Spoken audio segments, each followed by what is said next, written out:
And here we are. Flame on. All right, All perfect. right. We're back again. Another edition of the Smoke Break with DJ Stealth and Trouble 860. And tonight we got a special guest in the building.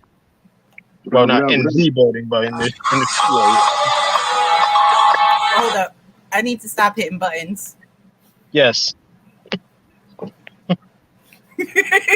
What up, All though? right. Yo, Flo Fidel. Some of y'all know me for rapping. Some of y'all know me for tucking. Some of y'all know me for activating. I'm shit, just a regular you guy. were I'm proud to be up here. you were viral everywhere. That's the thing. So you went viral for everything you do with Nickelodeon. Yeah, Um, you are the funniest rapper out here in Connecticut. So appreciate you. and you're also an activist, which is why you're here. For sure, for sure.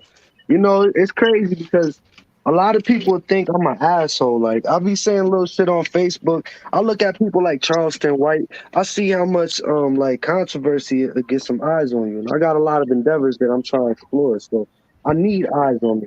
People will call me an asshole, Doc, but I'm the same guy turn around, donate toys for Christmas, Halloween costumes. I'm the same one to go out there and say Black Lives Matter. I'm not even black. I'm on trial for all of that. You know what I mean? We could get into it. I'm black, but I'm not. You know what I mean? Like, so Is yeah, I mean I'm black too. It's just you got to sit there and bring your ID to the cookout. you feel me? Yeah, 100. So I be trying to do a lot, and I'm a kind-hearted person. I know that shit don't really line up with some of the They Facebook picked strategies you I up post. buying Christmas toys for less fortunate kids before Word for of my daughter. protesting. That's a fact. Word of my daughter. They have put warrants out for protesting, and then arrested me while I was buying toys for kids for Christmas.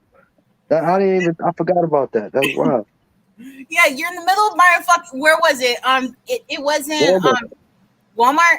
So you're in Mm-hmm. the middle of Walmart. You're giving back to the fucking community as usual. 100.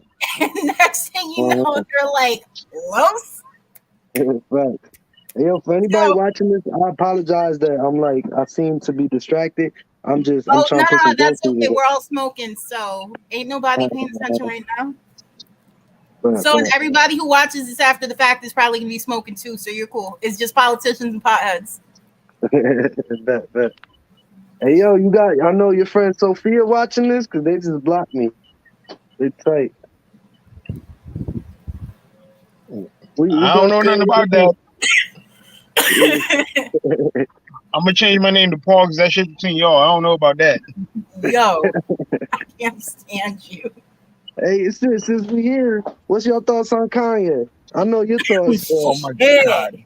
We Right just out did the a gate. whole episode on him last week. I'm so fucking sick of him. Where? So here's the thing. He's a smart person who's having a manic episode in my eyes. Okay. And I think he's having a Charlie Sheen moment. So you know how Charlie Sheen, when he sat there and got kicked off of Two and a Half Men? Yeah, he went woke. He Yeah, had so Tiger Blood and all of it. yeah, it But was Charlie actually just a ended up bipolar coming out breakdown. about his herpes and all types of shit, right? So was that not a good thing? Wait, who? Wait, what? Yeah, Charlie Sheen. When he had that little moment, he had like come out to the world that he was burning. He burnt a couple girls, and he had He, like he, one he, of had, them. he was diagnosed with HIV, Oh, that's what it was. Not but herpes. It was but AIDS. but but but Yeah, his but his ex but but his nobody ex-wife found didn't out drink till a and year couldn't get after it. the fact. He was going nuts. Mm. All right. Yeah, so he wasn't taking his medicine. He went through his tiger blood stage. This is, like Britney Spears when she shaved her head. This is like DMX when he was an FBI agent at JFK. I didn't know that ever happened. But DMX, I'm gonna brush that off to the crack. But Brittany, I heard that she had shaved her head because Kevin was trying to take the kids and say he was gonna get a hair sample for drug use, and so she shaved her whole head. That's what I Probably, heard. but she also got manic depression, so I mean it wasn't helping her choices at all. She could have just dyed her hair. Have you I seen mean, her it's now? I seen a video where she looking real crackheaded. I ain't gonna hold you. I mean, to her credit, it's kind of hard to go from an average girl from down south to suddenly you're world famous at 16. Hold up. But it's not just that. She still found herself a fucking trailer trash piece of shit in a mansion. How the fuck do you manage that? You got the pick of the fucking litter. You can have anybody, but you gonna go for fucking diet Paul Wall. Look, shout out to Louisiana, but some of them girls going Louisiana no matter where they at. Britney Spears is going to Louisiana even if she's living in Beverly Hills. They say you grow up to marry, like, women grow up to marry their dad. So maybe that's what she knew was a redneck. Yeah. Shit. I don't know. My ex-husband ain't really like my dad at all. Nah, the love of my life. So Jamie's dad. So the one that I used to go back and forth with. No longer in love with him, but we went back and forth for quite a few decades. So he's a lot like my father, whether or not he wants to admit it. So maybe you're right. See? No. Back to Mr. West. Yeah. I don't know. Some people think he's an absolute genius and he's doing something good. I don't know what kind of genius it takes to lose 75% of your net worth overnight. Hold up.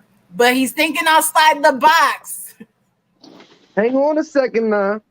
He has been complaining publicly for years. Now, that whole genius shit, I don't agree with it. To me, I mean, he may be a little intelligent. I'm not going to sit here and judge him because I don't know much.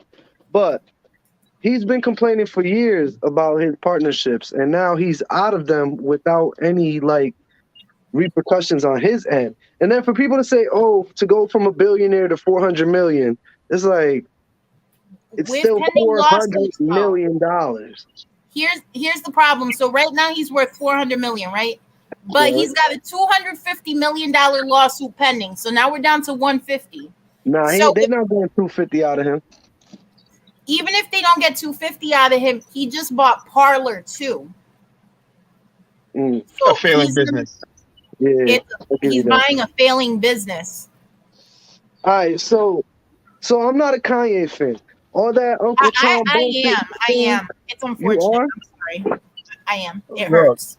I'm a big Sean fan. I'm a Q-Tip fan. I'm a Common fan. And all of them are signed to this goddamn label that just got dropped from Def Jam. Wait, you're a big Sean fan?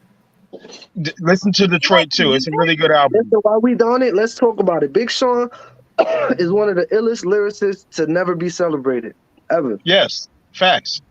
He'll get the credit he deserved. That man's pen game is crazy. Detroit versus everybody. Oh my god. Okay, yes.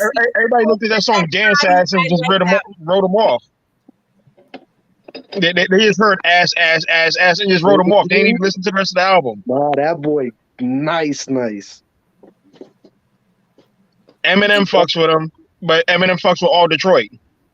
Yeah, true. If he was whack, Eminem wouldn't say shit. Word. I am a Kanye fan. This is hurting me. Which Kanye are you talking about, though? You all the way Kanye fan? Because, like, I'm a college dropout fan, but I'm not a Dark Twisted Fantasy fan. Right, I'm a Graduate fan. I don't know if I got that far. I gave up on him after a bit.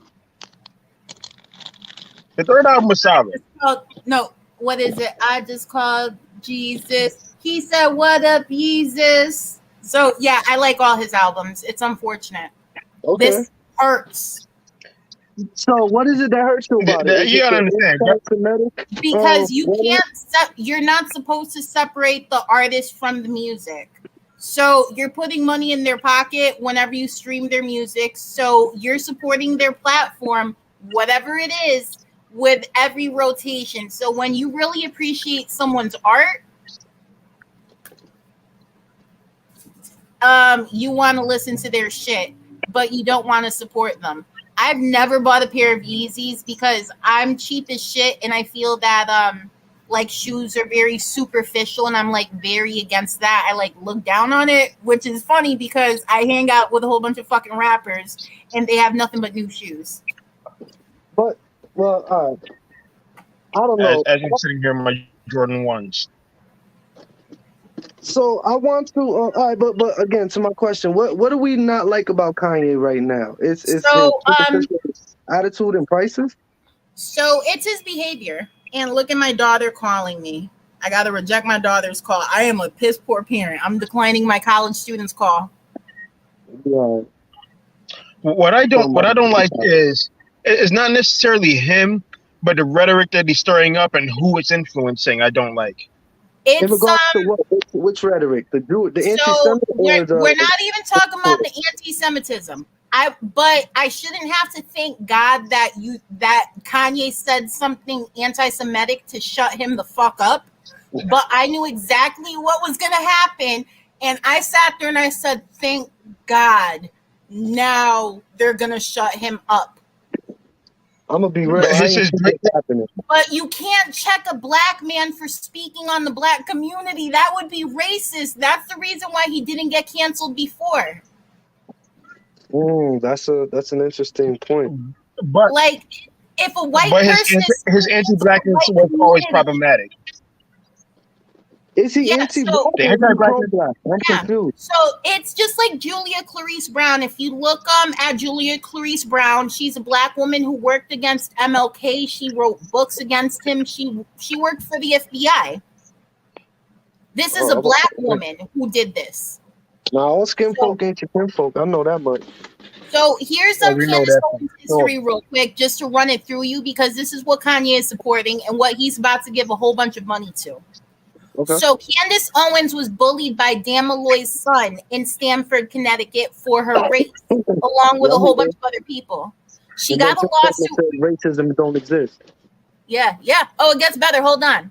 So she gets a lawsuit with the help of Norm Pattis and the NAACP. What? Norm ain't help her. I Yeah, he swear to did. God, Norm Pattis What? was her attorney along with the NAACP. Holy Norm used to be shit. very, very left. Yeah, Used to be. I don't know what the fuck happened to Norm Pattis. But Word. here's what happens next. So she gets herself an apartment. Now, at the time, it was $3,000 a month. So imagine how she was blowing through her money that she got a $3,000 a month apartment back in like 2008. And then she runs out of money. Word. She shuts down her anti-Trump website. 6 months later, she is now conservative. Nah, she's a goofball. I don't like Candace Owens, and he is pushing some of the shit she said. But I mean, shit, I don't. The truth is the truth, no matter who it comes from. So if she making valid points, then I'm willing to hear her out. They just got to. So here's the thing. So one of the things that she said recently, and I posted this on my Facebook page, she said that she hates black culture and she wants to destroy she wants to destroy black culture. That's how she's dealing with her trauma from Dan Malloy's son. She wants to destroy black culture. She said that? Yeah, I posted the video on my Facebook page. You can go look it up later. I believe you. That's rough. That's what parts of black culture? There's some things about black culture that I hate too. Yeah, but I mean, she's sitting there like dissing fucking Sunday dinners and shit, and I'm like, at a certain point, Candace, you just gotta admit that you're going to the wrong hairdressers, which is why the fuck your hair looks like that. Heal and come to Sunday dinner. All right, so let me ask my man, because I'm not in a position to. But hold on. Here's the thing. So she continues to get book deals off this shit, and she's getting paid very well. Kanye started, so she basically now has sold a failing social media platform to Kanye, who she has befriended. Yeah, so her husband she thrifted Kanye for Parler. Okay. The right-wing conservative fight. She decided that she was going to sit there and walk her dog. The dog got off the leash and started talking anti-Semitic shit. I believe Candace was taking advantage of him, and then he just went, bum. What do you think? Okay. What you think, bro? I am and forever will be team fuck Candace Owens. I do not want to hear what she has to say. She is she is pretty much against the betterment of black people, disguising herself as trying to better black people by putting us in a proximity of the very whiteness that has oppressed us the most. She's not a fun person. All right. I don't know enough about her. I only heard about her when she started the pro-Trump shit. I'm aware of the Stanford situation. I do think she's a clown wholeheartedly. But I don't know exactly what her stance is. You say she got a beef with Sunday dinners. I think that's a little Oh, she idiotic. hates Black Lives Matter. Like Black Lives Well, Matter. She says that white lives matter. The reason that she put on that T-shirt is because she stands against Black Lives Matter. here's the thing: as an organization, Black Lives Matter. There's an argument to be made there. Yeah, Something I mean, about it. let's be honest. I don't live in a mansion. I'm actually pretty pissed about the situation. What the fuck can I do? But Yeah, at you know what I at the mean? same time, Yeah. the organization is not Well, let's be the honest. owner of the I live in a movement. mansion. I'm The actually movement pretty is pissed bigger than about the the organization. No, I agree with you. You know, I back the statement. I can't get behind the organization. They be Yeah. doing None some of us weird are.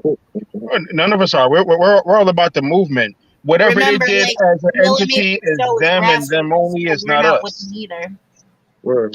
But she's using that. She's using those fuck ups of the organization to attack the general movement itself, which Word. affects all of us that are in this fight that have nothing to do with what they did. She's basically attempting to protect the rights of white men. Um, she feels that white men are very oppressed. They don't have a voice. I mean, what's your experiences with white men, Los? At Fucking. All right. the Italians and the So there's a lot of white men I can't stand. You know my experience in this. Here's the thing. He's a smart person. He's having hold on. What Oh, a manic episode in my eyes. What are you doing? I don't know what just Okay.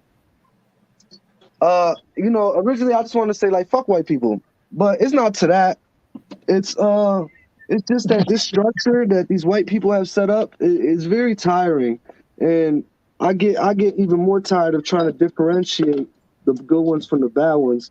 So like for the most part, like I don't hate white people, but I don't really care about what they got going on. I'm not gonna advocate for fucking methadone clinics and all of that shit. Like their problem is their problem. We got our own over here. That's how I Touche. feel about white men. Yeah, so There's pretty much Candace feels like she needs to advocate for them. And I'm No, I like, think that's Candace, goofy. I've heard the argument that white men are being oppressed, and like I said, I could see where they're coming from because like they're getting less attention and yada yada. But it's a big reach and it's retarded. they're getting a taste of what our people has felt for centuries, and they don't like it. Right. is it really that, or is it just that equality feels like oppression to them? Like you're getting less. No.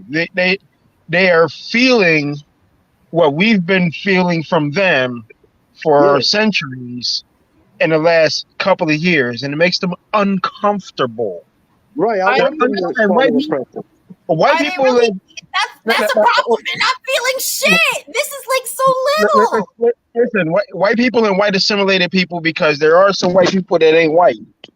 Oh, you mean like It's So when they call it 100%. oppression, then when they say they're being oppressed, they have to face the fact that what they did to us was worse. Or I can't even say us. You know, I'm speaking on behalf of the black community. They have to come to terms with the true history of the country, and not the Right. rose-tinted glasses that we've been spoon-fed all these years. Mhm. So the longer they keep feeling like that, the longer I can argue. Well, shit. Welcome to the club. Very true. Mhm. It's a complexity love-hate relationship with the oppressed people in this country. Amen. Because on the whole, when you're born here, you know here, and you have a culture here. You is born of this place. We hold that near and dear. But we also live in a country run by a system that was by design built to oppress us. Facts. Are you from here, bro? Yeah. I was born and raised in Hartford. Okay. And sis, you from here too? Well, my parents were born in Puerto Rico. I was born on Blue Hills Ave, so. I'm the first in my I'm- family born in Connecticut. My father's from the Virgin Islands. My mother was from Atlanta, Georgia. Okay. My I was born here in Bridgeport, but my mom is from Ecuador. So I've gone to Ecuador lots of times throughout my life. I've seen how other people live, and it's crazy. So when people talk about oppression or anything here, like not black people, I'm talking about these white folks. It's like, man, I've seen real oppression. Black people are still oppressed. I tried to explain this to somebody the other day. If I gave you three workers and say, hey, you don't got to pay them for, but they got to do some community service for the next 10 hours, they're all yours. You can make a pretty dollar off of them. Now, if you do that with 100 fucking free workers for 100 years, you're gonna make billions of dollars. And that's what these white people did. And when they died off, they passed it down and passed it down and passed it down. And so now we're stuck in this society that's already built on the wealth of white men that was stolen from us, and then they're trying to keep it to themselves. So anytime black people complain today, they have the right to, because prior to 1964, you weren't getting paid the same. I mean, even after 1964, you still weren't, but it was legal to discriminate against people. So I'm not mad at anybody screaming oppression today, because oppression is the reason that they don't have a fucking plantation or a house that was My passed down from. grandparents were redlined into fucking Hartford when they moved here because my grandfather's black. Yeah, The right. community that my mother grew up in no longer exists, but the Georgia Dome took its place. The Georgia Dome, you said? My mother grew up in a section of Atlanta called Lightning. Lightning was demolished, and that's where the Georgia Dome sits currently today. Wow. All right, Damn, a whole fucking guys. town. So we've got to cut for our commercial break. We'll be right back after this message from Kimura's Cultural Corner. Well, I read like my Practicing and living in community means that we're responsible to ourselves and others. It means that we're committed to engaging humbly and bravely with others who we may not agree with, but who share a similar worldview. Tensions and conflicts are gifts that allow us to grow together. Join our peaceful revolution. And we're back. Make sure to subscribe to Kimura's Patreon. For $3 a month, you can join the peaceful revolution. All right, so that's corny as fuck, but for real, seriously, join and subscribe if possible. But getting back, Los, mom is from Ecuador. My mom's from Puerto Rico. Your mom's from Atlanta. Yep. Yeah, it's definitely a big. Even Atlanta to here, it's like a whole different culture. And Yeah. Very much. Ecuador to here is way. So I don't really be trying to hear it when these white folks talk about how bad they got it, because shit, y'all. And then like, I don't even Yo, get me no. Here's the thing, yo. I passed for white, and after I married this white boy, when I had his name, I experienced what they had by accident. I thought we had equality, right? No. They don't understand how good they have it, because applying for jobs in the wintertime with that man's name without the qualifications, I got everything. Yo, it was warnings instead of tickets. It was amazing. And Meanwhile, then my first name is I tell Assad. people this shit like, yo, no, you don't understand. They don't know what they have. Being white passing at that time was fucking bananas. I've got to tell you that white privilege is definitely fucking disgusting, and everybody should experience it forever. Everybody should have it. Even the poorest of the poor white person has a benefit that even a black man with more money than him doesn't have. Ooh, that was hard. Yo. The benefit of safety. You look at a white man, you don't look at danger. You look at a black man, you see danger. Listen, I mean, not in a movie theater. In a movie theater, I'm gonna feel safe when you walk in. Not so much if they look like Mark Zuckerberg, I'm getting nervous. Nah, but we can't invalidate what he said. I mean, shit, even myself, I see a white boy, but man, white boy ain't on shit. See somebody black, might be like, all right, let me see what he on before, you know what I mean? Truth be told, I'm on the block every day. So I see a white boy, I assume he police or a bitch. I see somebody black, I assume they need some butt, or they trying to rob my ass or something. You know what I mean? Like I got to figure you out before you come, like before we interact. And white people, that's what they call. And that's another point. Conditioning. Yeah, Everyone raised in Western society is conditioned to think the same way, even against their own kind. 100, definitely. It's like even colorism in the black community, where white is seen as this beautiful thing, and black is more aggressive, rough, this, that, and the other. It's Light annoying. skinned black women. Colorism is annoying. Colorism in the black community is annoying. Colorism in general is annoying. I went to the Big E with Tanea, and you have no idea. I was able to cut in line. So they searched Tanea's bag. I had drugs on me. I forgot. I bought everything in. I bought my knife in. It was an accident. I didn't do anything with it. I just carry it, just in case you need to like cut something, not like a person. But I was able to bring these things in with me, and I was not scrutinized. They didn't even look in my bag. However, they looked in Tanea's little fanny pack like they were gonna bring in a fucking bomb. And I'm like, so you can tell I'm a minority at this point. But Tanea is black. Hmm. So that the colorism thing. So I'm like, you know what? I got an idea. Let's go ahead and cut all these folks in line and get you a drumstick. So that's what I did. So that big ass turkey drumstick, I cut the entire line. Ain't nobody say two words to me. Colorism. Yep. I've never had that benefit. I'm pretty brown. Yeah. It's It varies because in the summertime I can get up to like, you know how it is, how our skin tones can flex. The thing is though that I can go from very fair to about a milk chocolate color. If you give me about 3 days in Puerto Rico, I come back milk chocolate. So I've had times where I've experienced actual overt racism where I'm getting called the N-word in front of my kids. yeah, bro. What's been your experience?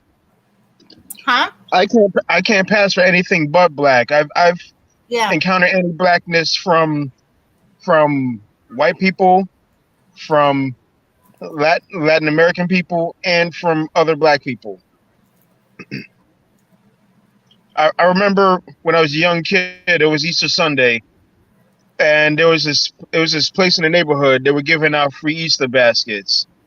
We tried to get some. They told us come back later. Went back later, said they weren't ready yet. My sister's friend had a daughter around my brother's age. She was able to get baskets. A young Puerto Rican girl. We went back immediately after they got theirs. They said they ran out. Wow. That's The third time we went with the little girl. Then the little girl went by herself with her mom and got a basket. It was white folk. Puerto Rican. Oh yeah. All of them light skin. Yeah. Every single one of them. That's the fucking worst. The Hispanic These people are community is an racist. absolute fucking mess because the darkest skinned Puerto Ricans will sit there and discriminate against Black Americans. My grandmother, so my grandmother's white. Her family owned slaves.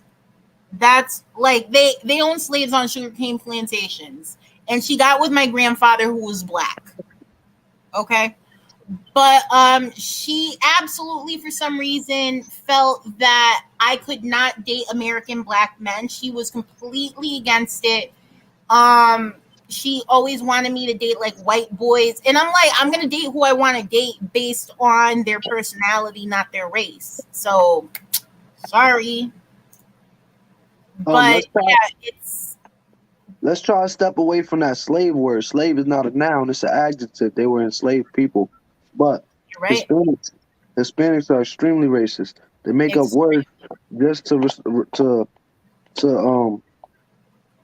I forgot the word, but we face the same discrimination and yet want to dole it out just so that we can walk hand in hand with white supremacy. Yeah, I know a lot of white people. They like the Italians. They want to assimilate into white culture. A lot of white people, a lot of Spanish people are just like that. Like Italians, They won't accept that they're from Italy. You're not American. You're not white. You're Italian. Your culture is different, everything. But you think because you look like these white Americans from fucking Europe, or Italy might be in Europe. I don't know, but The people that I'm talking about, the colonizers, they try to assimilate into their culture. They're not the same people. This is the problem I had with the Italians at the Columbus statue when we try to break it down to them. Columbus was not even, he didn't discover America, nothing. Italians made that shit up because they were being mistreated when they first came here, Ellis Island and all of that. So then they said, how can you mistreat us? Christopher Columbus discovered this country and he was Italian. Look at him. And then America was like, oh shit, you make a good point. We got to stop this shit against y'all. But it's not true. We never discovered America. Italians are not fucking white Americans. They're confused. But a lot of Spanish people are like that too. There's Spanish people like my mother who will tell you build a wall, build a. But my mother came here illegally, talking about but the new immigrants need to come here legally. A lot of Spanish people need to shut the fuck up. Listen, it's fucking horrible. Italians were not even legally defined as white until the early 20th century. I think it was about the 1920s or something around the time that the revisionist history came out. Here's a fascinating fact. Italians that existed in the 19th century were not considered white in America, which means that they were not allowed to own slaves.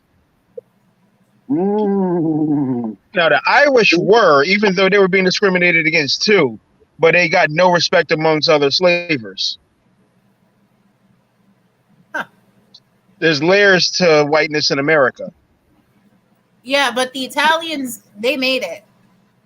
Meanwhile, in Europe, everybody's white and they don't give a fuck because they were talking about territory and language. But all of a sudden, you land in America, you're white now. But I'm German. No, you're white now. It's like, yeah, you're straight. Don't worry about it. It's like you're going to have problems, but you're going to have less problems than these folks over here. Welcome to America. What are you? French. No, you're exotic white now. Yo, fucking no, mayonnaise with olive oil. Mm-hmm. But then the Turks and the Greeks come in and they're like, Yeah, and then I don't think they get. It's like even if you were poor, you get the benefit of the doubt. He needs to sit there and get closer to his fucking Wi-Fi. Hey, you ever had this before? Patty LaBelle sweet potato pie? Yo, I'll fuck one of them up right now. I don't like sweet potatoes, and I don't know any of Patty LaBelle's music, but I watched it on the Breakfast Club. I want to try this. I need you to let me know because I've had it and I really did enjoy it. I warmed mine up though. So read the instructions. I thought I just cut a slice open right here. Oh no! Wow.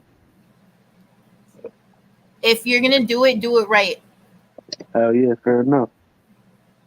I'm not doing this right though. I need to roll up. So let me go to my lair. Where the fuck did this? Yo, see, I hate his phone. Oh, this happens often. Huh? This happens often. I am. Can I turn this mic around? I'm in this camera. Yeah, go ahead. I don't know how to. It's not working for me. Okay, so go to settings, camera. Okay. All right, check out. While we wait for him to get back on, check out my Nickelodeon autograph collection.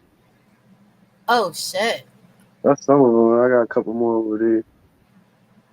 Let me turn this back on. I need to see your collection. Shit, it's a little Here bit he of goes.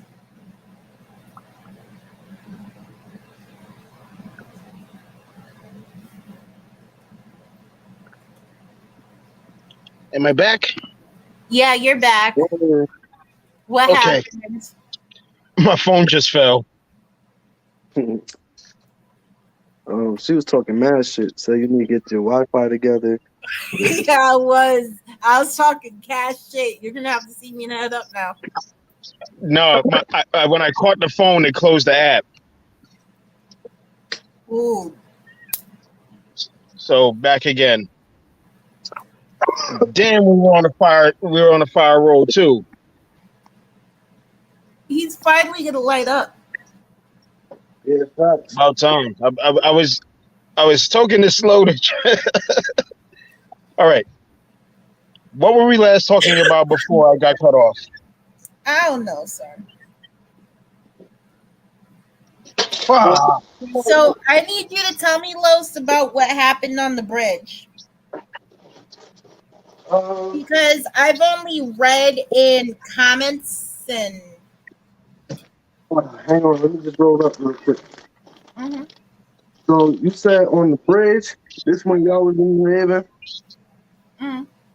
Remember, I was at the police station. So at the police station, I was there with Justin Farmer, my daughter.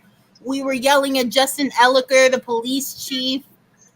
So we were sitting there giving them the riot act, and this is right after I had left Hartford with Mike and Bola.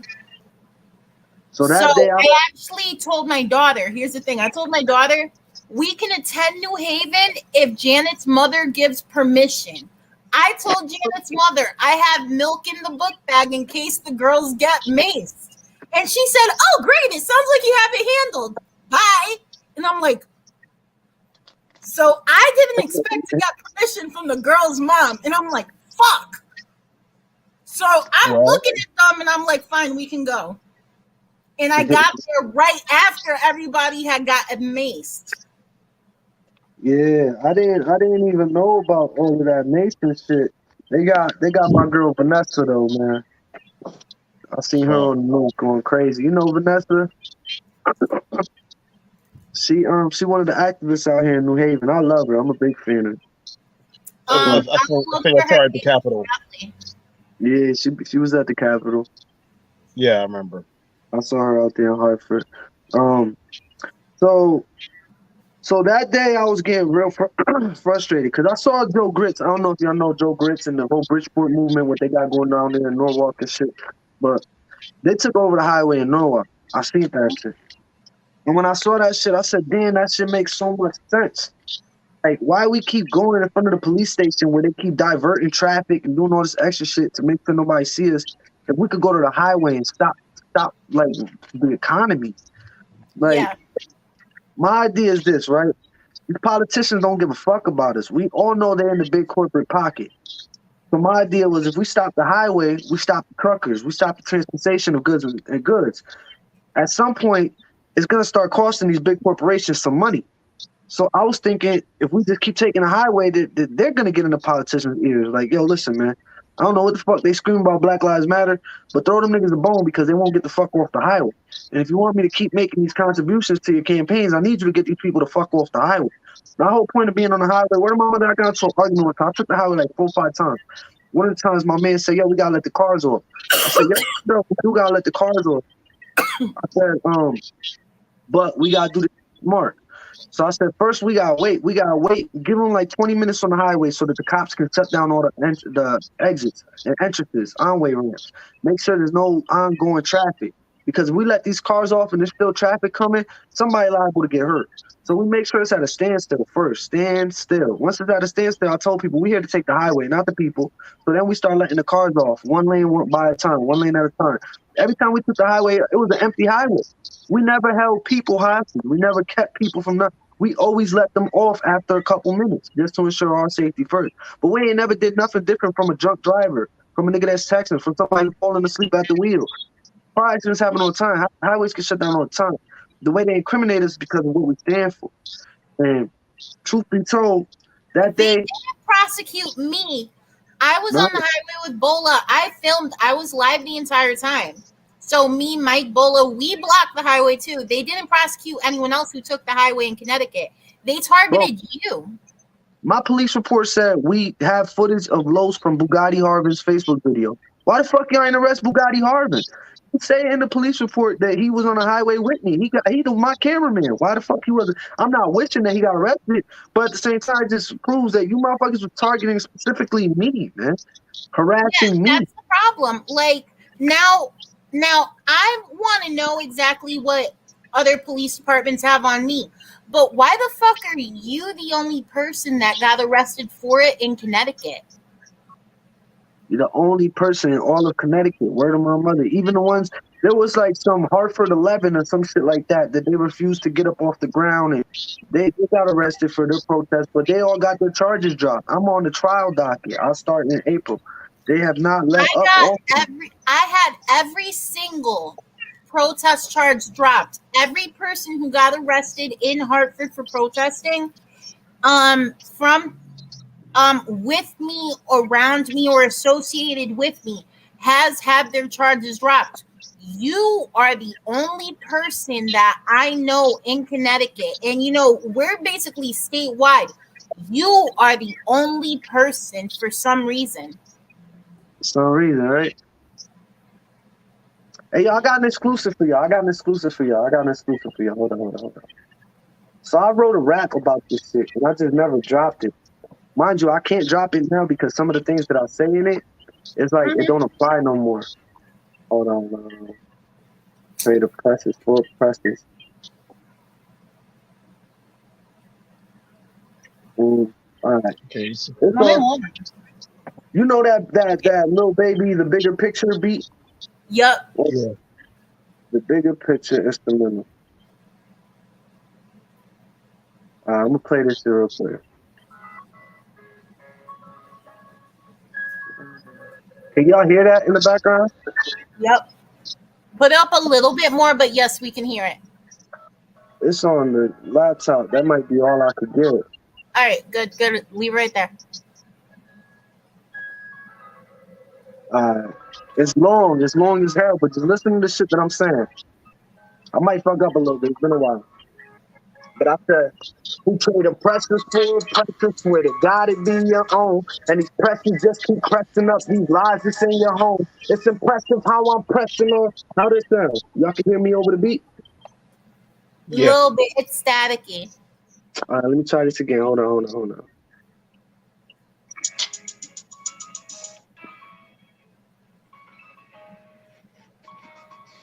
I said, we trade oppressors for oppressors with it. Gotta be your own. And these pressures just keep pressing up. These lies that's in your home. It's impressive how I'm pressing on with pressure on my arm. Cause I'm pressing buttons, pressing up, set precedents and all. Next thing you know, they criticize me, then they criticize me, tell me I'm doing it wrong. Fuck how they feeling, I'm feeling, they feeling fulfilling a filibuster for the law. People, how that sound? Y'all can hear it now? Or still not? Oh yeah? All right, I'm gonna run it back then.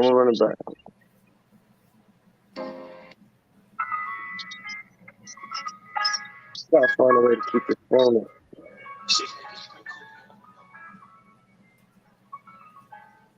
All right, here we go.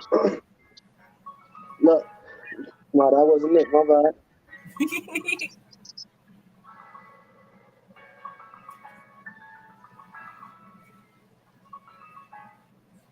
All right.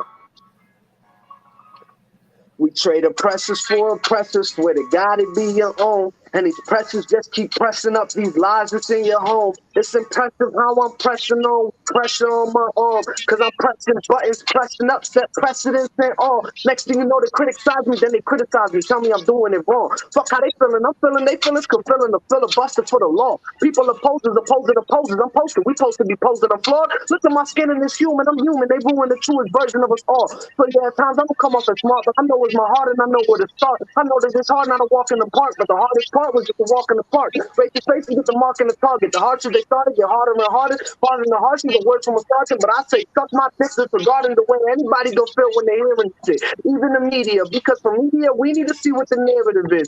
We need to restore the order. I saw a report that sounded off camera and shit. Said you the reason they care about our kids. You need to stop being careless and quick. If you airing this clip, then I'm airing this clip. Swear to God, I'm getting sick of you. All you do pick and choose whatever gift of you thinking this shit is cool. Getting us ridicule, looking despicable. Each time we hit the new cousins, be pitiful people and get the food. What if they filming you when you hit the roof? Is that admissible? truth for your biggest truth, or would you wait till you get a few minutes to get it together? Yeah, so get it together. My people, they were whatever, whoever, whenever, wherever, however, we just want the shit to get better. After the cheddar ain't writing no letters, cause they ain't gonna let us, so we ain't gonna let up. They falling, forget us, we falling, we get up. We some go-getters, so we gon' go together for a piece of the pie. I hold my pieces of pie. For all of my people, they put up their pieces up. Never mind. It's for my people, the people be resting in peace in these feet to the sky. They are the reason and why. I got the reason to drive, to keep it in drive, to reach for the sky. They left legacies when they died, I keep them alive. Told y'all myself back in 2012 that I'm giving them help because I am Trayvon. Now I am Philando, Alton, on. The me, Jason, Michael, George, Ahmad, and the list goes on.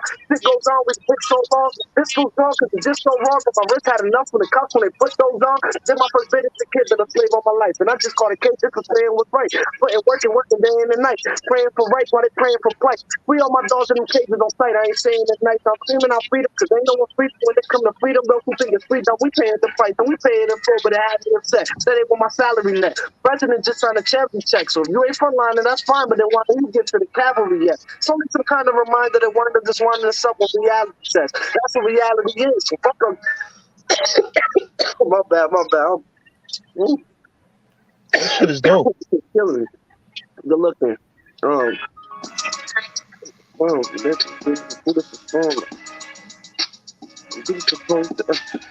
I might beat like a drum, so every rally, that's my reason to come. While you out in the streets and you see through batons, you see justice and justice get beat by the times. All these niggas keep talking versus battles this week. While we've been battling versus police. Whenever I'm screaming these profanities, they be telling me chill, but I chill when it's peace. Right now, there's no justice, so we in the streets. One for keeping the peace, now we keeping the peace. Still set them straight on them crooked police, because they taught us to flip when it comes to the peace. Sometimes it's us and we beef with each other, because we don't understand we got the same mother. Motherland Africa, man, we discovered it. Diamond in the rough, they try to take from us. The CIA covered the drugs that they smuggled and put in our hoods to continue our struggle. Came with killers to his killers on brothers, so they gave us pain, now we killing our brothers. They used to hide with a further impressions. We let them finesses obsessively. Especially those of us taking elections from words in the book of obsession. We need to question directions, objectives of leaders that lead us in different directions. Be more selective of who we protective of. This game is testing our checkers. They ain't finna check us. Fuck what they say, and I say that dismissively. They stole my history, then when it took from me. Hey, yo, I can't keep going. Yeah. It's fine, but that's dope. Yo, I hope you can record that shit, keep it in the vault, save it for later. Word. Word. I might have to. Yo, show everybody your tattoo. Oh, hold on. First. Yeah, I got RSV right now. My son got me sick. I can't. My breath, my lungs is hurting and shit. I can't do it. But this is my tattoo. I drew it in 2012. That's a Arizona can wearing a hoodie, holding a bag of Skittles, and then I added this "I can't breathe" part when they killed my mans. But you know what though? Not for nothing. George Floyd wasn't the original "I can't breathe." If you really woke, then you know Eric Garner, rest in peace, was the original "I I was can't breathe." friends with his daughter, Erica. May she rest in peace. I know. Oh yeah, I forgot she passed.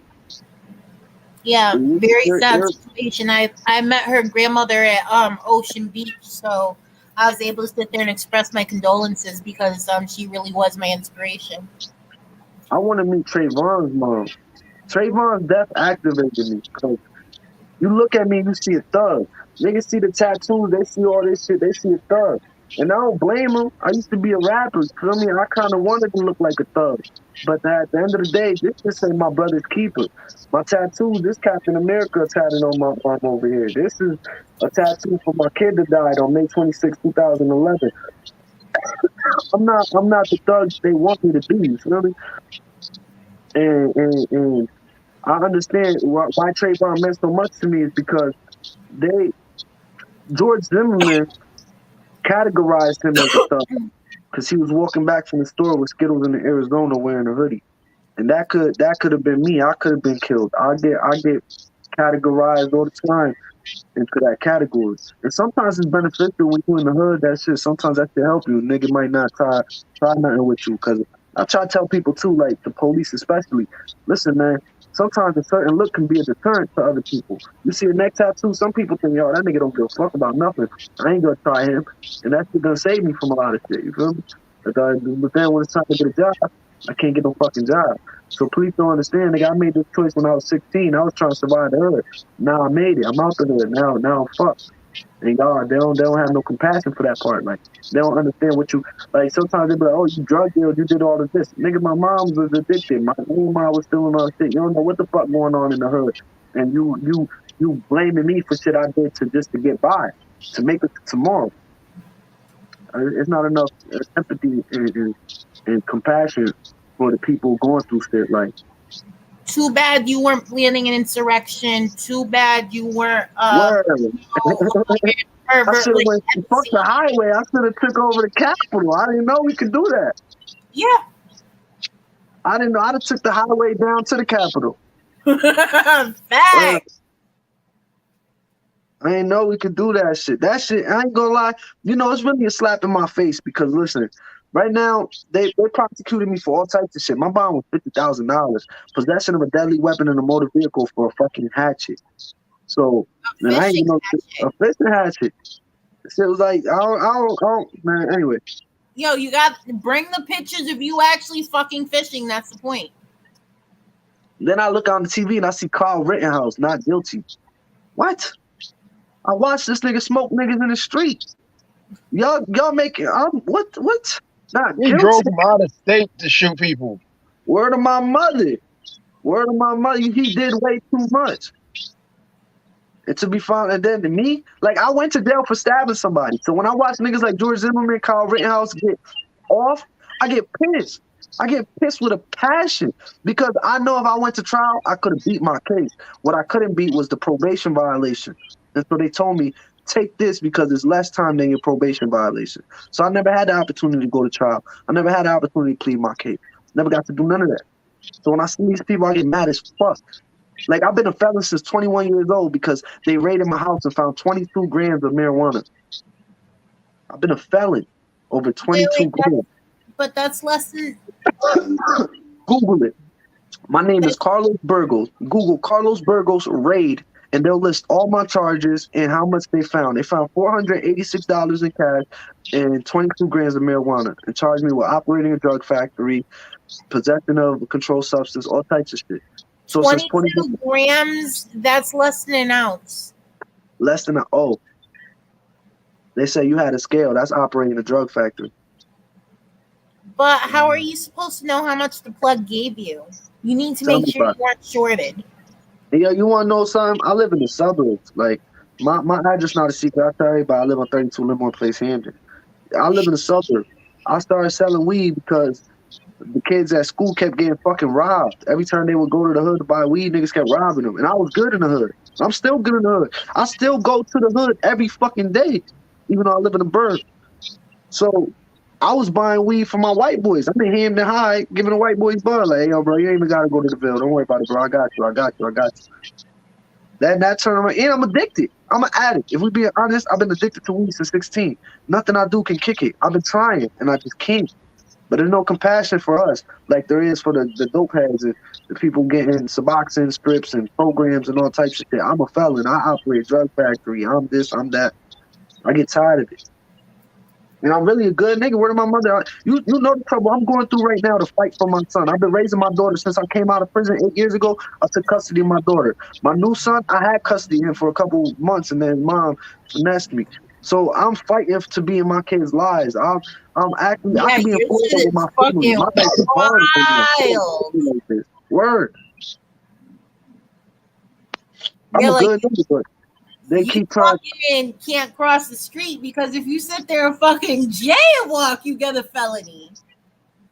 Or my mother, like she told you, bro, everybody was taking the highway. The mayor was on the highway. I'm the only nigga that got arrested. These niggas just keep coming after me. And I got arrested twice. They arrested me doing buying presents, and then they put out more warrants and arrested me again. Yep. You know what it is? They're afraid. 100.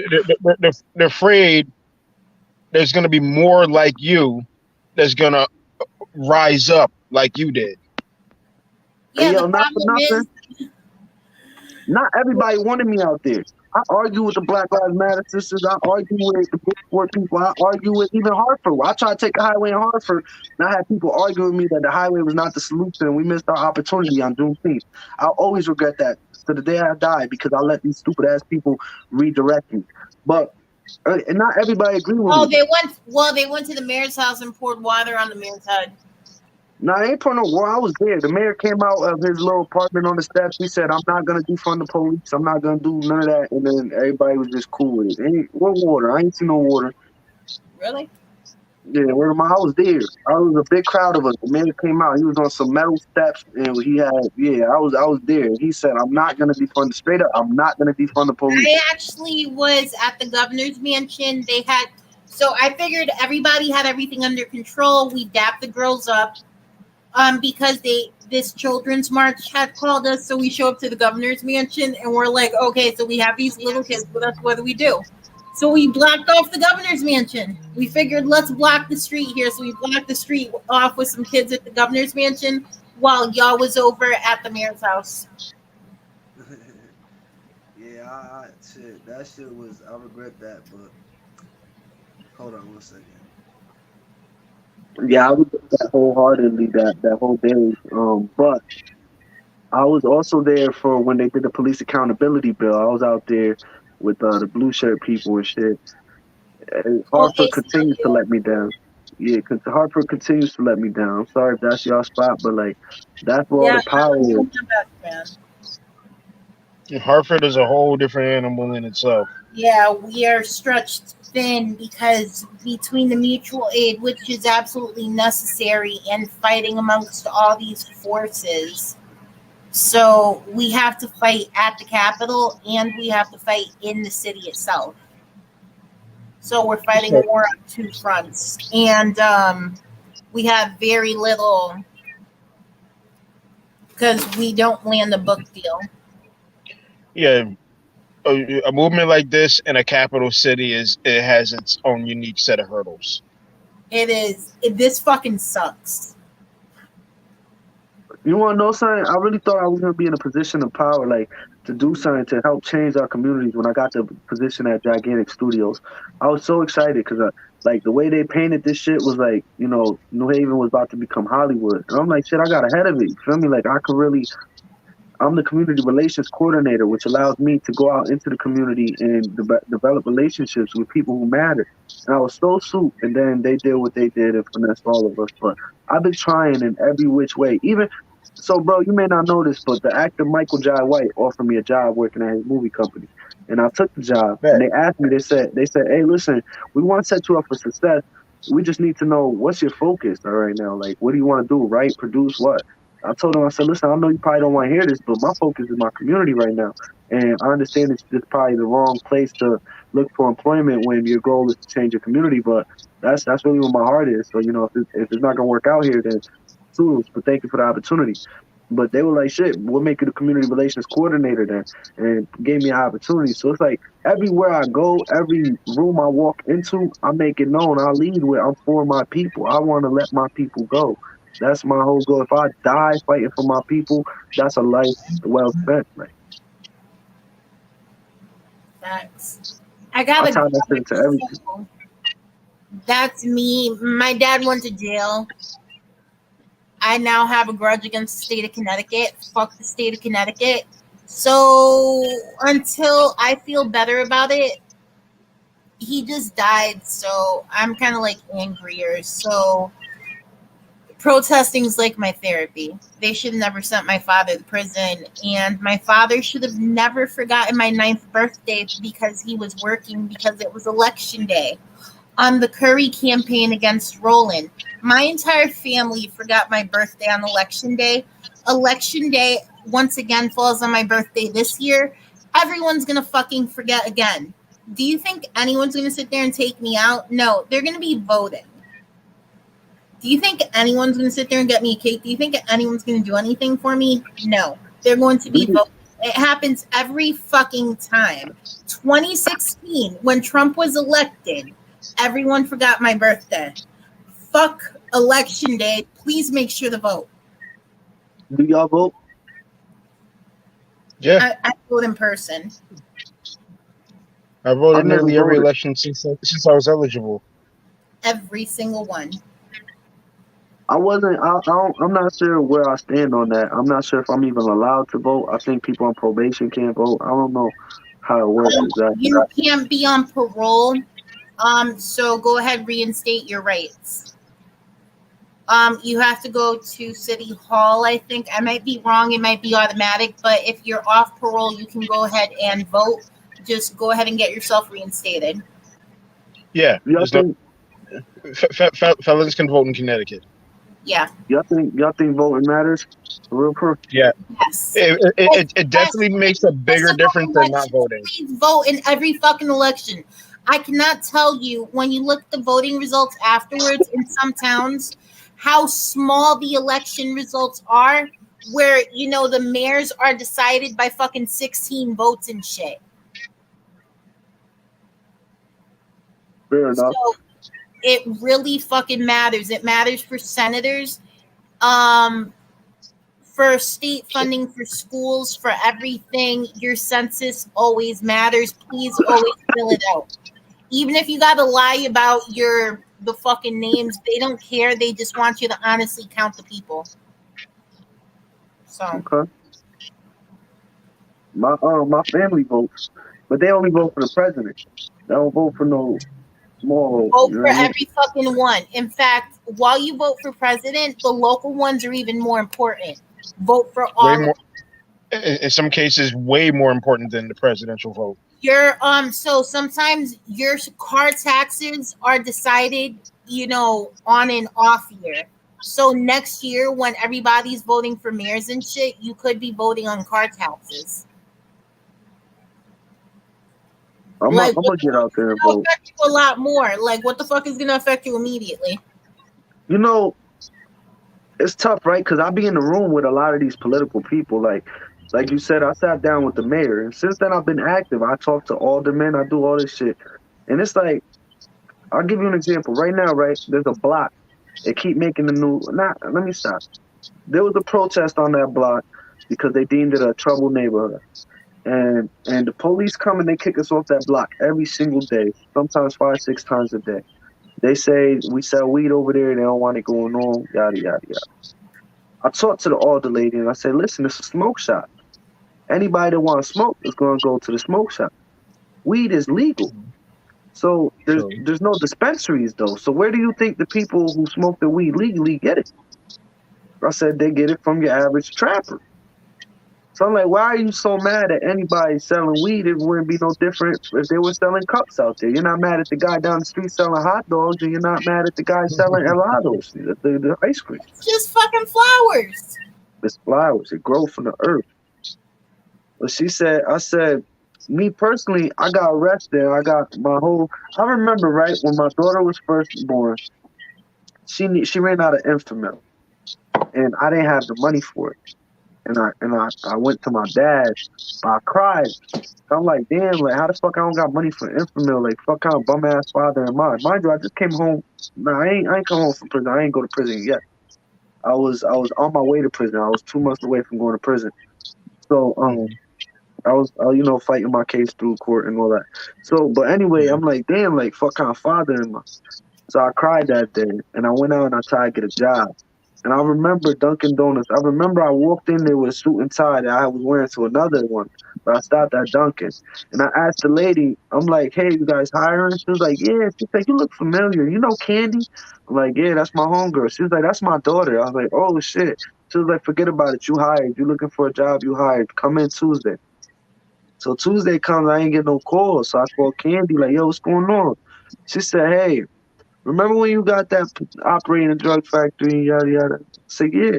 I said, but they knocked that down to possession of weed. That's it. It's not. They knocked it down to a misdemeanor. He said, yeah, well, the misdemeanor, you can't get hired at Dunkin' even with that.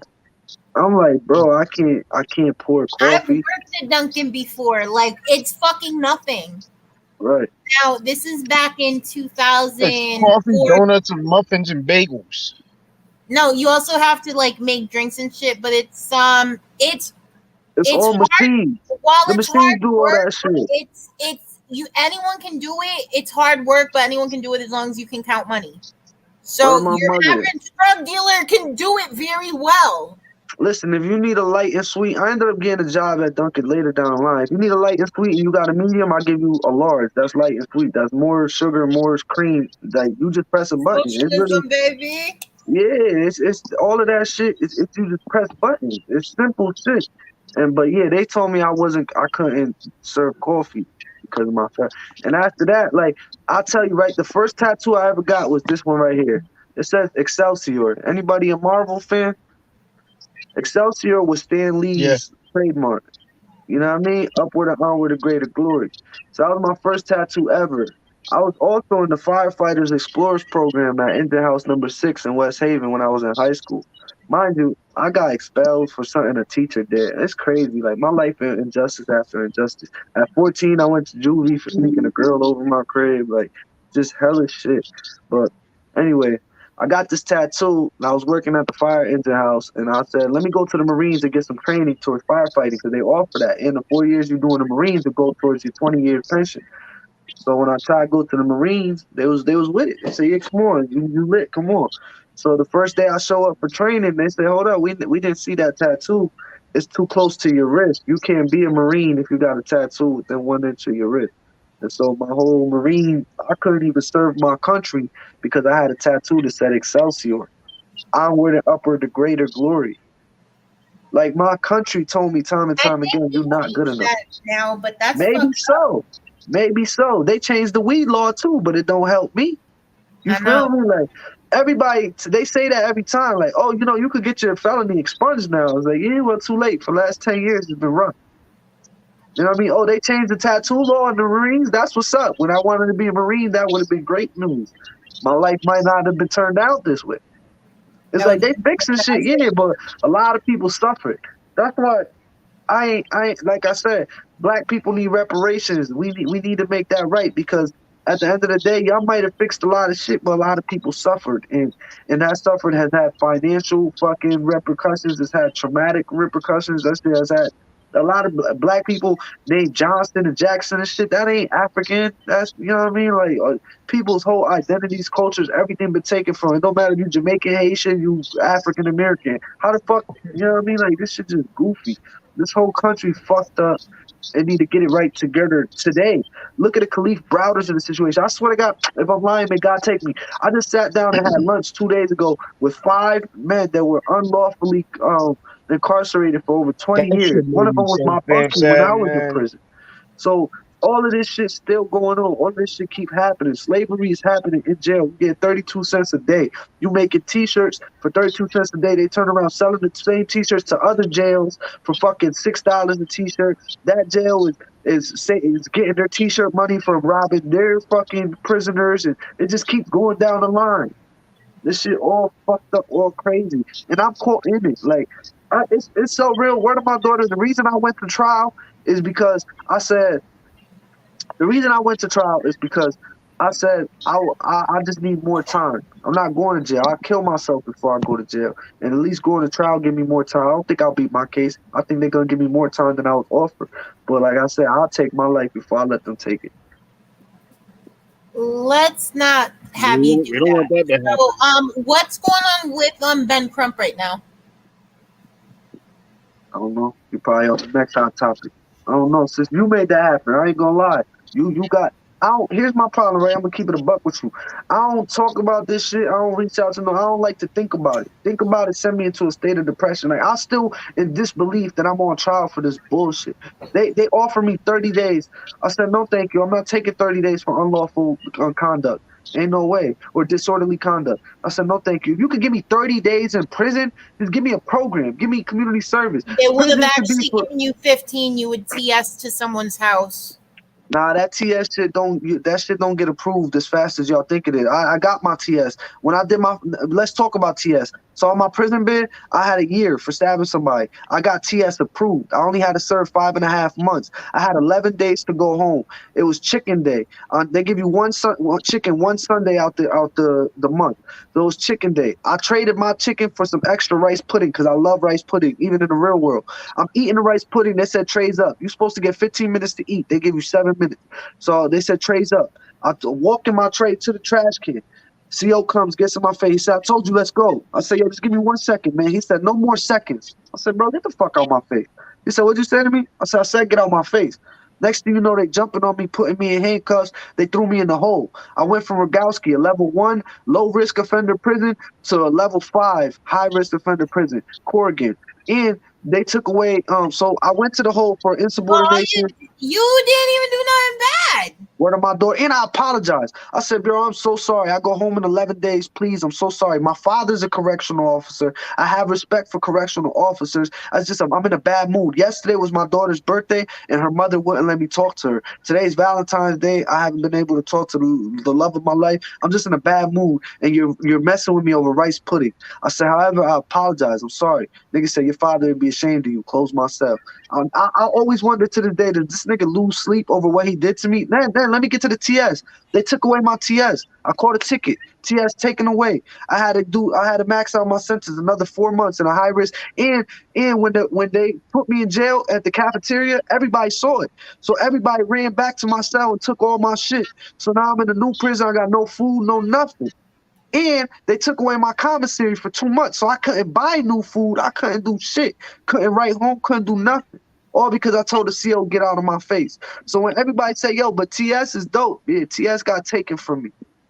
If a nigga put his hands on me and I gotta fight him back, TS is taken. That's true. I could cry think about that shit. I swear to God. Like, I'm not somebody who likes prison. I went to prison once and never went back. I have shit going on in the world. I cried every day in prison. Niggas in prison will tell you this nigga hated it there. I got kids. I need to be in their lives. I can't go to prison. That's why I didn't take 30 days. People say just take it and get it out the way. 30 days is enough for me to lose custody of my children. It's enough for me to lose the job that I had as community relations coordinator at a movie company. I was there for 10. It fucking sucks. I cried every fucking day. I annoyed my fucking Sully.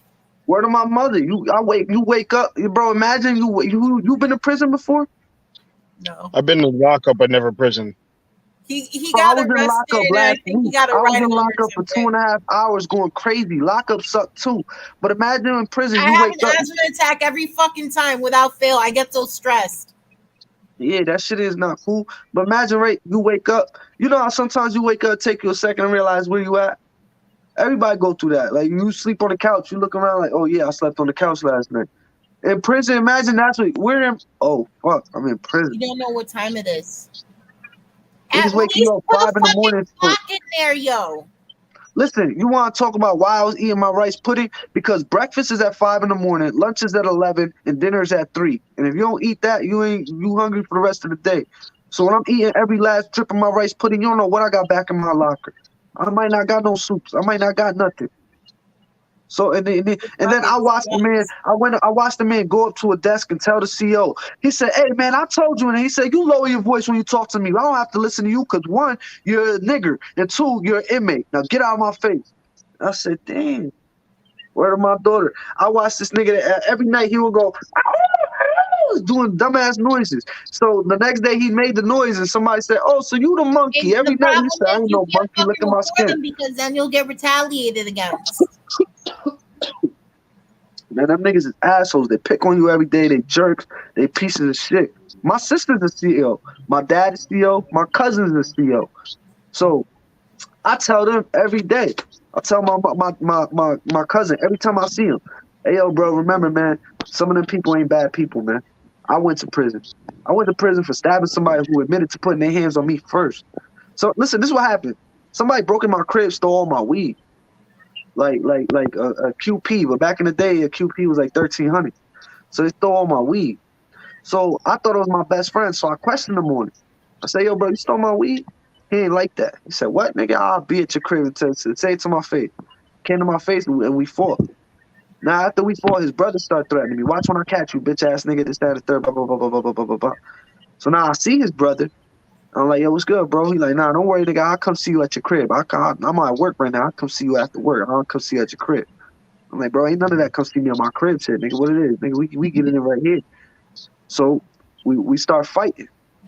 Nigga got the best of me. He was taller, he was bigger. He got the best of me. So I get knocked back. I didn't fall on the ground because there was a wall behind me. But when I get knocked back, he reached his pocket. So I reach in my pocket. I stabbed him once in his leg. He had a cell phone. I didn't know what the fuck he was reaching for. I just knew that it was mine or his in the moment. So I stabbed him. And I waited for the police. I said, listen, man, that man put his hands on me. He been stalking me on the internet. He been harassing me. His brother came to my crib, put his hands on me too. They wilding like I was self-defense. And my lawyer said, hey, man, it might be self-defense, bro. You might got a case. You might be found not guilty. But then you're going to have to go to a probation hearing. And although your knife that you were carrying is a legally sized knife, as someone on probation, you're not supposed to carry a knife on you. So your probation hearing, that 2 years that they put over your head for the weed charge, you're going to get that.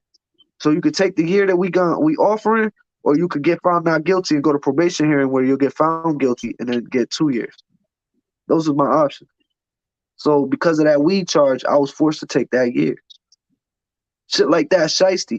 And listen, I tell people all the time, I'm talking y'all like this because this is how I'm comfortable talking. But I'm not an idiot. I read every day, all day. I'm more than capable of conveying my thoughts in a way that resonates with individuals of a higher intelligence because I'm in possession of what I consider to be quite an extensive vocabulary, which allows me to articulate well.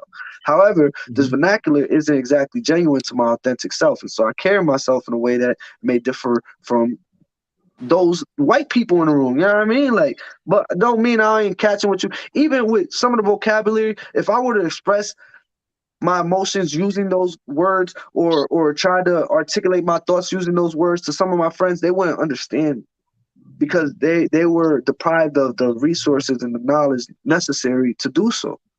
I feel So that. I can't. I can You relate. feel me? Yeah. Mm-hmm.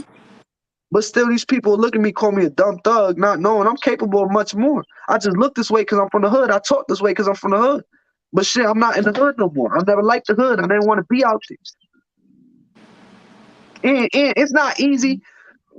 Even it's not easy being me. I say that shit wholeheartedly. Like I'm the nerdiest hood nigga you ever gonna meet. Like I wear Nickelodeon cartoons on everything that I wear. Like I'm out there saying Black Lives Matter while all the hood people tell me get the fuck off the highway. I always go against the grain, and yet I'm still on top. I'm still that nigga. Somehow people hate me on Facebook, but damn, they tune in.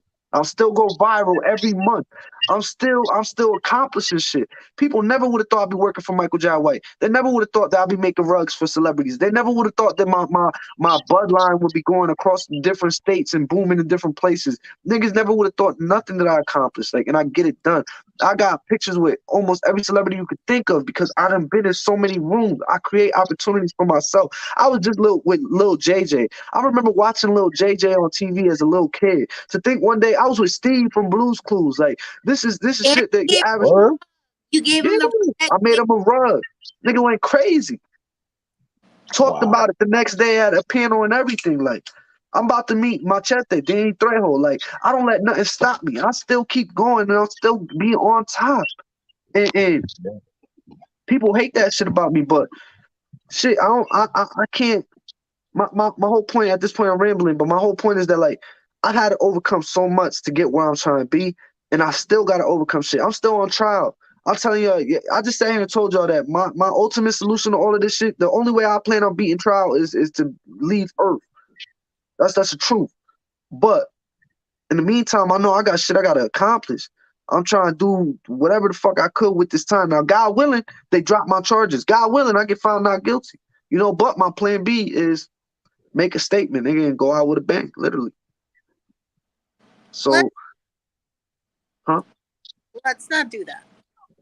But you know what's crazy though? I say all of that to say like they don't see what type of person that they attacking. They don't see what type of person they're like, bro, y'all really putting me into a state of depression. Y'all really labeling me a felon. Y'all really doing all these things, yet I'm not none of those. I don't check off your boxes. Like I'm number 405145. That's my prison number. I did prison time 8 years ago, and I'll never forget my number because they reminded you every day that's your number. You want to make a phone call, that's your number. You want to order something, that's your number. You want to wake up in the morning when we come by 405145, that's your number. Niggas reduce you to a number. I wasn't a father in prison. I wasn't nothing. I wasn't an activist. I wasn't a rapper. I wasn't nothing. I was 405145. So that's what my whole life, like I told y'all, I was on probation for fighting in middle school. I came from Bridgeport to New Haven. Niggas was beefing. I got into fights. Shit just was how it was. I'm not a ugly nigga. I took niggas bitches sometimes. This is what it is. Got into probation for fighting. One day I sneaked my girl over the crib. Her mom called looking for her. Police come to my crib. Hey, is she here? I said, nah, she not here. They looked for my crib. They found her. Like, yo, she was here. Reported to my probation officer. Now I got police contact. Probation officer say, you're going to juvie. You violated probation. I went to juvie for sneaking a girl over my house. Then I get into juvie and I get in a fight in there, so they gave me more time in juvie. That's not regular shit. Your average white boy not going to prison at 14 years old. Not for Not for that. sneaking bitches over. They No. making sitcoms about it. They will burn it to the ground and try to do that to a white kid, 14. Word of my daughter. That is fucking atrocious. I'm telling you. And at the time, I'm so conditioned to think I'm gangster that I didn't realize what it was. I'm like, what? Y'all niggas ain't shit, nigga. I've been to the jail. I'll go back, nigga. It's nothing. Juvie is nothing, nigga. I'm a soldier, nigga. I made it out. Blah, blah, blah. Nigga, that ain't none of that. That's trauma. That's the system. And I told somebody, I said, I feel like every step of the way I slipped through the cracks. I could have been a Marine and that ain't work out. I could have had businesses that ain't work out. I watched fucking Burner on Forbes magazine and I think, God damn, that could have been me with the weed shit. I've been booming with the weed and I've been popular. Niggas been calling me. I had weed, wax, moon rocks, juices, soda, chips, every fucking thing. I was that nigga. And the police came and knocked me for the shit. So I get so mad. I told somebody I slipped through the cracks every step of the way. I could have had a chance. Every step of the way I slipped through the cracks. They said, you ain't slipped through the cracks, nigga? That's the way it's designed. He said them cracks was put there for you to fall through. Yeah, you ain't slipped. That wasn't an accident. And I said, damn. That shit, like they've like, imagine what I could be. Imagine the philanthropy I could do if I didn't have a felony holding me back. If my intelligence wasn't limited by my labels, you know what I mean? Like if you put me in a room, I was able. When I got the job at Gigantic Studios, they say, you know the mayor? I said, yeah, that's my guy. You talking about Justin? I done painted. We did a mural, me and the mayor together. Ever since because he sat there and heard me out for 2 hours. I sat in the dirt and he sat in the dirt with me for 2 hours. And I told that nigga, I said, bro, growing up, my mom left my abusive father. I said, first of all, my mom was illegal. So my mom was illegal. So growing up, the police were the enemies. Police, I seen policemen. I might not see my mom again because she was illegal just for being here. So I said, I always had a fear of police. And then they act like police interaction is just normal. Like your average cop just, hey, is this your stray dog? Nah, y'all niggas is pulling us over. Y'all putting guns on us. Y'all doing all types of shit from a young age. Yeah, this just is traumatic experiences. I called the police for help last week. Said, hey, my baby mother won't give me my kid. Can y'all come help me? They said, yeah, we'll be right there. When they got here, they said there's a warrant out for your arrest. Put your hands behind your back. Niggas couldn't even tell me on the phone, like, hey, man, there's a warrant. You might want to handle that. Da, da, da. Niggas came and set me up to snatch me up. I had no intention on going to jail that day. And the next thing you know, I'm going to prison. And I'm in the jail cell. Like, this shit is not right. A couple weeks ago? Huh? That shit happened to me last month. I'm still fucked up from that shit mentally. When you call the police, they show up and arrest you. This is the second time I did that. I called the police last time, baby, my mother too. They said, "Oh well, yeah, we're gonna put a warrant out for your arrest." Kids, and they fucking set me Seems up. to be academic all across the country. Yeah. That don't get me started on the father's right shit, man, and the abusive protective orders because I have a no contact order. I went to I'm fighting for custody of my son. The judge said you don't have any rights to your son. I said, why the fuck not? I have my son 3.5 days out the week. He said, because you have a restraining order against your baby mother. Your baby mother has a restraining order against you right now. So you're not supposed to communicate. So I can't give you rights because that will require you to communicate. It's a third party. I said, hold up now. She was just at my house this weekend. If we not supposed to communicate, then why was she at my house? I came home from work and she's in my house. Judge said, well, that's a violation of restraining order, so I'm going to have to put a warrant out for your arrest. I said, are you fucking kidding me? And they arrested me for contacting my baby mother, even though she contacted me. She was in your house when you got home? Word of my daughter. My mother was in town. She came over to show my mom the baby. I come home, she in my crib, having coffee with my mom. Bitch, get the fuck out of my house. But I can't call the police because last time I called the police, they kicked me out of my house.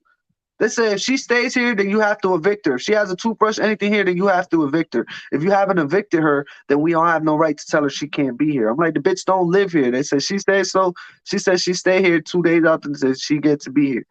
So I got arrested. They said you got to stay away from her house, which is my house, because she lives here. So get the fuck out, stay away.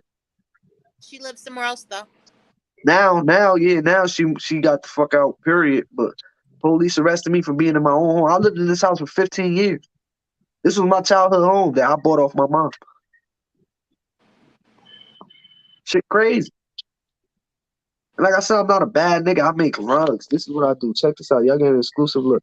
I made my daughter a 4.5 foot rug. I'm making a cocoa melon for my son. A barber for my boy who got a shot. I don't. This shit weird now, but I'll hit yeah, you man. up. Like, We're gonna make Gadget from Rescue Rangers. oh, that movie is fire, so I'll do that. Oh, I But haven't yeah, like. seen our movie, I but don't Gadget. bother nobody. I stand up for what's right. I donate a lot of shit. When Corona came and they shut down all the parks, I put basketball hoops in the hood so kids can have something to do. When we had the highest death rate we ever had from violence in New Haven, I put basketball hoops in the hood to try to circumvent some of that negativity going on. Like, I'm really a good nigga. But they don't want me to be. They want to label me a felon. They want me. They tell me get off the corner. But when I apply for a job at Dunkin' Donuts, they say hey, you can't work here either. This shit. I mean, I ain't gotta tell nobody black how hard it is in this country, but like, I swear to God, I feel like I've really been through everything that we fight against. I even told it one time, right? It was some. So we got this whole little camp in Stanford, and somebody come over to me and they're like, "Yo, Los, there's somebody in the car over there blasting American anthems and being ignorant." So I go over there and I say, "Hey, how's it going? My name is Los. Nice to meet you." I reach my hand there, nigga roll his window up on my hand. So I'm like, "Yo, what the fuck?" So I threw this little flag at him. So he threw that shit back at me. So now I'm tight. Like, yo, get out the car, you bitch ass nigga. I was trying to have a conversation. Get the fuck out the car. Now they pull me away. They're like, yo, get away, get away, get away. You wildin', you wildin', you wildin'. So I go around. Now they're like, yo, we gotta have a meeting. We gotta have a meeting about behavior here. I'm like, oh my God, here we go. So I have a meeting. They're like, we have some people here who can be very aggressive. I'm like, yo, y'all shut the fuck up, man. Shut up. This whole meeting's stupid. I said, you want to talk about somebody talking about me? I said, listen, I look around and I see a lot of supporters. I see a lot of people. I see a lot of activists, but what I don't see is a lot of victims.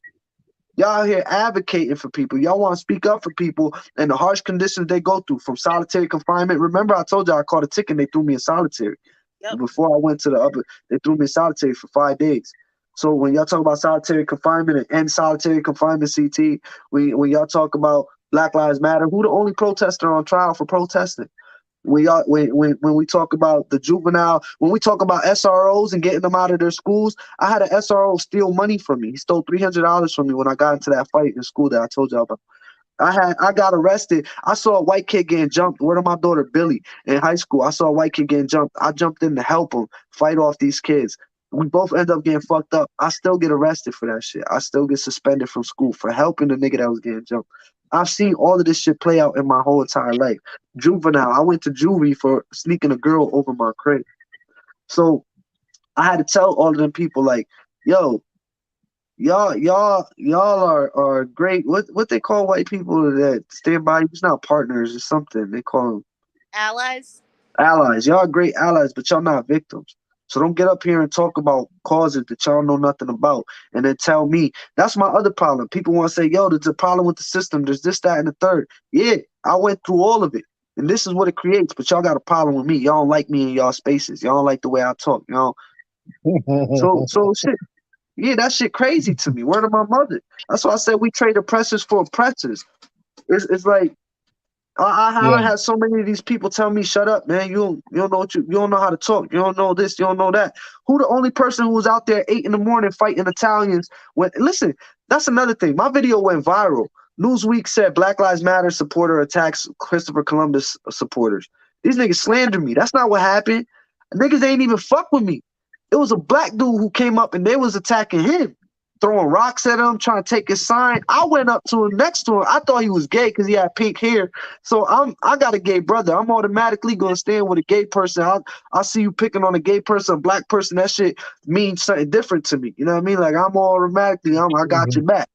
So I go to help the nigga. Then they get violent with me, punch me in my head, chase me down, push me around, do all types of shit, and I'm painted as the aggressor. But I'm the only motherfucker that woke up at 8 in the morning, saw them white people out there and said, man, I gotta go tell them about themselves. Wore a shirt that said white lives matter too much. Matter too much. They ain't like that. I remember that. Yeah. They So was beating shit out of you. You had to defend yourself because then yeah. afterwards they showed late coverage that you was getting your ass whooped, and then you had to sit there and crack somebody with the megaphone. Yeah. Niggas want to skip the part where he punched me in my head, just show me hitting him back. And that happened on Newsweek. I finally make it to Newsweek and they paint me as an aggressor. Like, do these people, a weaker man would not have lasted through all of this? Like, and I don't. Like, this shit is hard. It's days I wake up, I don't want to live. And they don't see this shit. Like, I went out there to take a stand to help somebody that was, and then I had this lady, she told me, she said, I saw you out there. And I had a bunch of people, but somebody I thought was my friend said, you didn't have to act that way. And I said, what? Did you not see how they were acting? She said, you could have walked away. I said, I walked into it because they were attacking some guy I didn't know. She said, yeah, but they weren't attacking you. I said, so I'm supposed to sit back and watch it happen? Like, no. People like that are the reason slavery went on for as long as it did. Segregation. People say, oh, I always tell people it had to be more white people for it than against it because it wouldn't have lasted if it was more people against it. The minority don't, succeed, don't overcome. So it's a lot that your average white person they're not gonna understand. They don't take the time to hear nobody's story. They don't see how stuff like this. Shit, I might be talking to you today. I might hang it up tonight. I never know. You know what I mean? Like, please don't. But this what they do to us. I think of Khalif Browder. I think of the PTSD. All the people who didn't make it out of this alive.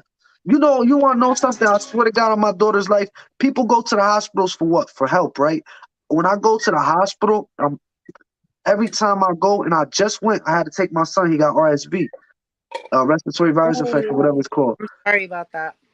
I just was in the hospital, and every time I go, I get flashbacks to prison. I ain't been to prison in 8 years, but the way those hallways look, those colors, everything, I feel like I'm in prison again. My biggest fear is going back to prison. Very understandable. The way that they horrible. You're not a person anymore. You're your number, like you said. Can I tell you something? Listen, word of my daughter, right? I wasn't a perfect kid in class. In school. But the one thing I was ecstatic about was English class. I loved English class. And I had a teacher, Mr. Persian, that loved me in English class because I could read. So every time he said for somebody read out loud, he could go do his business and I could read out loud and I'm a spaz. Like, let me find something to read real quick. Okay, so this says ingredients: cornflour blend, whole grain yellow cornflour. Now I can't read those words. That's some crazy shit. Can't read none of this shit either. I don't even have no fucking book. But anyway, I can read my ass off. So I was always ecstatic about English. One day I'm walking into English class and my friend Brandon, all right, there's a teacher in the hallway. She's telling everybody, get to class. My friend Brandon says, shut up. So I sit in class and she come to my table. She's like, what? Say it to my face. I'm like, say what? She said, say shut up. I'm like, bro, I didn't say shut up to you. She's like, no, go ahead. You Mr. Tough Guy, right? Say it. So I'm like, Brandon, tell her it wasn't me, bro. Brandon, stay quiet. She's like, go ahead, say it. I'm like, bro, I didn't say it. Stop. Get the fuck out of my face. Like, she's like, no, you so tough. You so tough. I said, miss, you acting tough. And then my teacher come over. He like, miss, just back up a little bit. He's not the type. Trust me. And then she's like, oh, no, he's so tough. Say it to my face. I said, you only acting tough because we in school. If we wasn't in school, I'd smack you by now. Get the fuck out of my face. I got expelled for threatening a teacher. Even though this teacher is approaching a teenager, accusing me of something I didn't fucking do and antagonizing, I got expelled. Then my daughter, first day of kindergarten, I'm so excited. I'm like, baby, this is your first day. This my dad moment. Da, da, da, da. I finally I bring her to school, and guess who's her teacher? And every day I got to drop my daughter off. Every day I got to drop my daughter off, and that teacher doesn't even remember me. And I'm like, bitch, because of you, my mom threw me out the house. I went to live with my dad who beat me up all the time. I got addicted to drugs. I did a lot of drugs, dope. coke, all types of shit. Like, um, I just stuck to weed. Weed's the only thing that stuck. But it's like my life went to hell because you, lady, and you got to you still teaching all these years later. After fucking up your life, and she doesn't Yeah, even remember. That's fucked up. yeah. It's like you gonna treat my daughter this way. I didn't even get to enjoy my daughter's first day at school.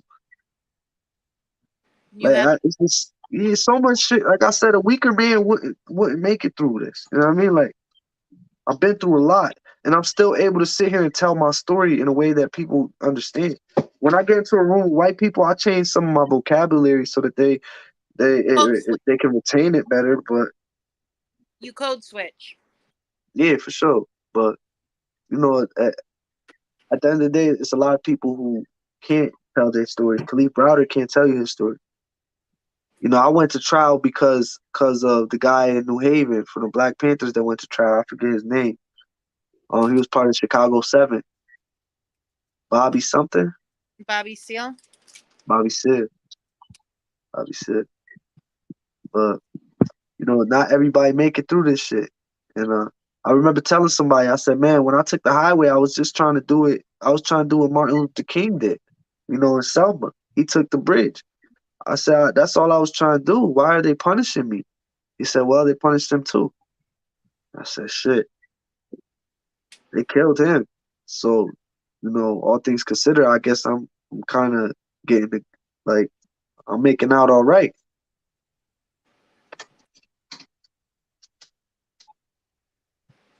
But what a fucked up way to look at it is like, well, yeah, I might be going to prison unjustly. I might be being taken from my kid. That, you know, I never went back to jail. It's easy for me to go rob somebody, sell drugs, do all types of shit.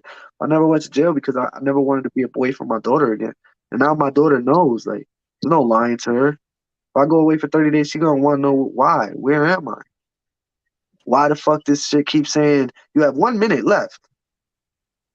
Yo, when You you are getting a call from a there correctional fucking facility. fences though. Huh? When you see the fences. When they transfer you from the court. Yeah, yeah, you never forget that barbed wire. That It's shit, big change from juvenile detention. It's scary. yeah, 100.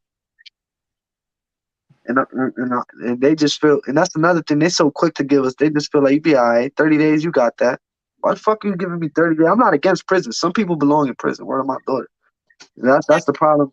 Shit, Like I'm not even against police. So, shit, if you police, we if need you touch police. little kids, you need to be there forever. Yeah, yeah. Word of my mother. Some people, shit. Even if you stealing people's cars, go sit your ass down in prison for a couple months. Think about what the fuck you did. If you victimizing people, sure, you might belong in there for a little bit.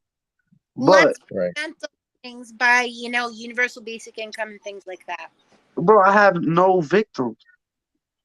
I didn't Yeah, hurt nobody. I don't have no damage to property. I'm not somebody that was lighting shit on fire. I wasn't. I have no victim. 30 days. 30 days is a joke. Why the fuck would you put somebody through that type of trauma for 30 days? What am I you're supposed to the learn my lesson? state. I blocked the bridge with my cola. Everybody did. Every motherfuckers was taking the fucking highways everywhere. No, no, no. They put us on the front page. Like they sat there and they like fucking glorified it with blocking the bridges. Listen, I watched when Karen Du Bois Walton was running for mayor. She bragged about it. She said, "I was on the highway on Long Wharf taking a stand." Da, da, da, da. People bragging about this shit. Okay, so I believe you might need to call her in as a witness. Man, I don't talk to her. They all know. They don't care. Everybody pretend to care and they don't. There's Pose state them. representatives that pretended to care. That got on the news. There's lawyers who got on the news and spoke on my behalf and turned around and dubbed me. I had ACLU speak up on my behalf, turn around and dub me.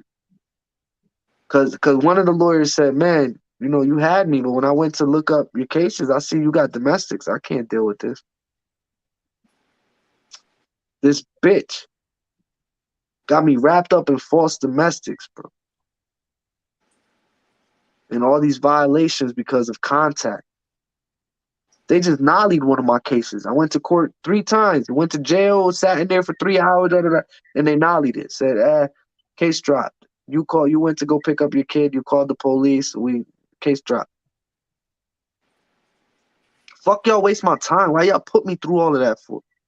Now if I turn around and say, man, I'm not gonna keep going through this to be a father. Fuck that kid. He could come find me when he's 18. Now I'm a deadbeat.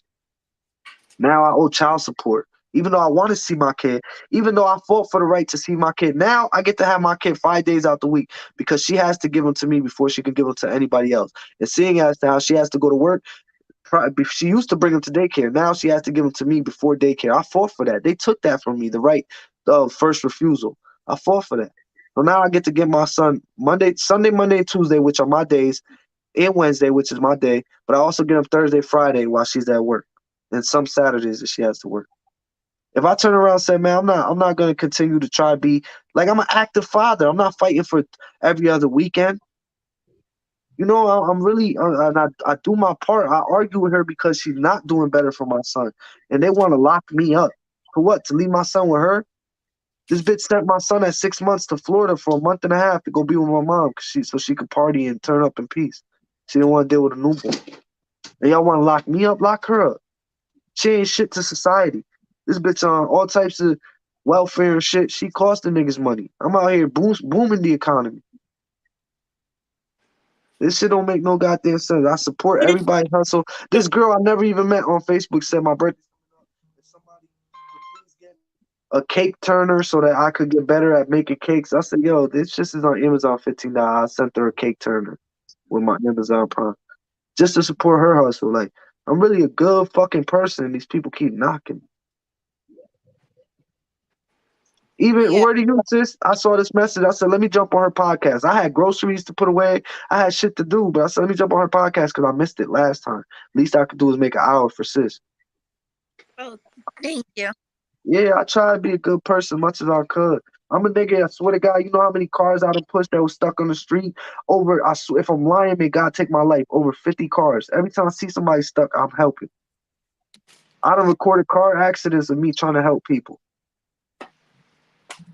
Very true. I'm just saying, like, I got receipts. Like, you know what I mean? Like, there's so many people that could tell good things about me. The only things people bad could say is Facebook. You're always helping everybody. Yeah, where my mother? Where my daughter? I swear to God on everything, bro. I seen an old man struggling with his grocery. I said, hey, boss, let me get that for you. Which truck is yours? Like, I go above and beyond to help people. And you were getting fucked. But, bro, we're going on 2 hours. I know. It was a pleasure talking to y'all. I got jugs to bust anyway. But I appreciate y'all hearing me. I appreciate y'all letting me rant. I appreciate y'all giving me the platform. Please, we're at your service. Please let us know if there's anything we can do to help you, okay? For sure. Love y'all. Peace. Good night. Bro, bye.